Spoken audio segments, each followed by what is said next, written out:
Hello everyone, welcome to Analytic Solutions channel. In this chapter, we'll learn how to create email IDs from names. In our Excel file, we have first name and last name. Using these two columns, we'll see how we can create email IDs. Let's type the first name dot the last name and we'll give a domain name. Press enter. Now we'll use this Control E.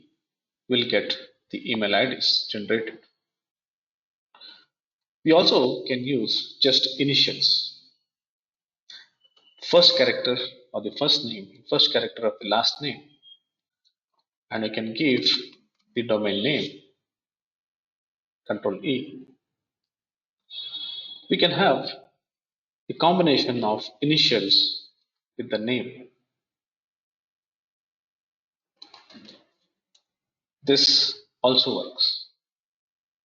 We just have to plan how our email ID should be, and we can give either initials or full name with the domain name, which will give me the result like this. So this is how we can use flash fill to create email IDs from names.